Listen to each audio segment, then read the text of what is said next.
बड़ी खबर आपको बता दें, एब्राम्स टैंक पर यूक्रेनी जासूस की बड़ी चेतावनी। रूसी सेना नष्ट कर देगी अमेरिकी एब्राम्स टैंक। यूक्रेनी जासूस का कहना है एब्राम्स टैंक का इस्तेमाल सिर्फ स्पेशल ऑपरेशन में ही करे यूक्रेन। लंबे वक्त तक नहीं टिक पाएंगे एब्राम्स टैंक, यूक्रेनी जासूस की तरफ से कहा गया।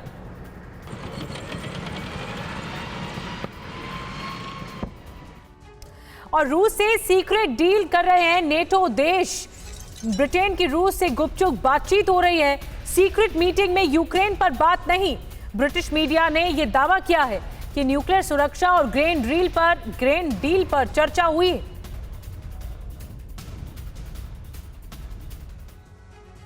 एक और बड़ी खबर, यूक्रेन के काउंटर ऑफेंसिव पर अमेरिका ने सवाल उठा दिए हैं। काउंटर ऑफेंसिव से टारगेट हासिल नहीं कर पाएगा यूक्रेन, यह अमेरिका का कहना है। यूक्रेन को एक बार सेना को स्टॉक करने की जरूरत है।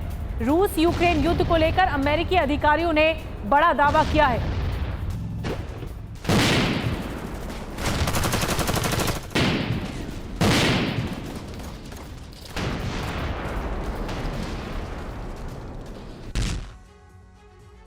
और दुनिया की कोई भी चीज अगर नियंत्रण से बाहर हो जाए तो वो घातक बन जाती है। न्यू स्टार्ट संधि का पालन न होने से परमाणु हथियार और घातक मिसाइलों की तादाद और तैनाती बढ़ने का जो डर था वो सच साबित होने लगा है। इस संधि के खत्म होने के बाद से परमाणु हथियारों की रेस शुरू होने की आशंका थी। अब पता चला कि अमेरिका, रूस और चीन बहुत तेजी से इस पर काम कर रहे हैं। सैटेलाइट इमेज से खुलासा हुआ कि अमेरिका, रूस, चीन ने पिछले कुछ महीनों में अपने परमाणु परीक्षण साइट पर नई नई सुरंगें खोदी और तेजी से निर्माण का काम भी चल रहा है।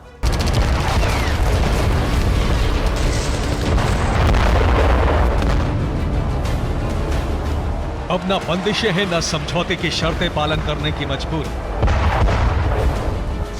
न स्ट्रैटेजिक हथियारों के लॉन्चर्स को तैनात करने वाली पाबंदियां और न ही इंटरकॉन्टिनेंटल मिसाइल की तैनाती को लेकर कोई कायदा।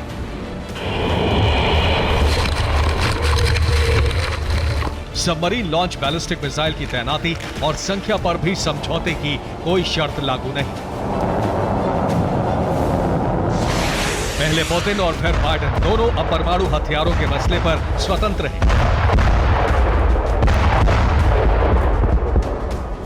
स्टार्ट संधि खत्म हो चुकी है और जैसा डर था वैसा ही हो रहा है। अमेरिका, रूस और चीन में परमाणु हथियारों को लेकर फिलहाल क्या चल रहा है, ये तस्वीरें उसका संकेत दे रही हैं। स्टडी से पता चला है कि चीन, रूस और अमेरिका ने अपनी न्यूक्लियर परीक्षण साइट पर नए संयंत्र बनाए हैं और सुरंगें खोदी हैं। पहली तस्वीर अमेरिका की न्यूक्लियर टेस्टिंग साइट नेवाडा की है। यहां तेजी से निर्माण चल रहा है। दूसरी तस्वीर चीन के शिजियांग की है। सुपर पावर बनने की हसरत में चीन भी परमाणु परीक्षण वाली साइट पर तेजी से काम करवा रहा है। आर्कटिक महासागर में रूस की न्यूक्लियर टेस्टिंग साइट पर काफी हलचल है। एक अमेरिकी एक्सपर्ट ने तीनों देशों के परमाणु संयंत्रों की तस्वीरों की समीक्षा की है और वे भी मानते हैं कि ये देश परमाणु परीक्षण कर सकते हैं। एक्सपर्ट के मुताबिक तीनों देश अपने परमाणु संयंत्रों को मॉडर्न बना रहे हैं और बहुत ज्यादा खर्च कर रहे हैं। रूस और अमेरिका अब क्या कर सकते हैं, इसका अंदाजा अब आपको हो गया होगा। रूस अमेरिका में परमाणु हथियार बनाने की रेस शुरू हो जाएगी। रूस अमेरिका ज्यादा से ज्यादा परमाणु वॉरहेड की तैनाती शुरू कर देंगे। ना किसी तरह की जानकारी साझा होगी, ना ही किसी तरह की साइट विजिट। अमेरिका और रूस के बीच जिस तरह से तनाव बढ़ा है, उन हालातों में समझौते की धज्जियां उड़ना पूरी दुनिया के लिए बेहद खतरनाक है। अब अमेरिका और रूस के न्यूक्लियर हथियार एक अनियंत्रित तरीके से बनाए भी जाएंगे और तैनात भी होंगे।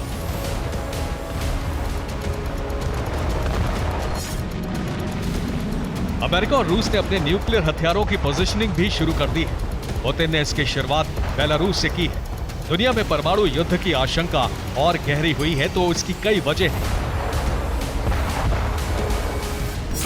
अमेरिका ने भी न्यू स्टार्ट संधि से खुद को अलग किया। रूस फरवरी 2023 में न्यू स्टार्ट संधि से अलग हो गया। बेलारूस में रूस ने परमाणु हथियार तैनात कर दिए। ईरान, नॉर्थ कोरिया को रूस न्यूक्लियर हथियार देने की तैयारी में है।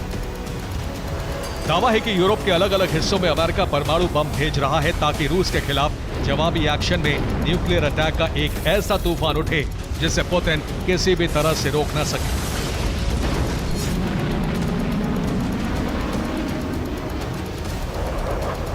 अब रूस के करीब मौजूद नेटो देशों में भी अमेरिका अपने न्यूक्लियर वेपन भेज सकता है। Bureau report, TV9 Bharatvarsh.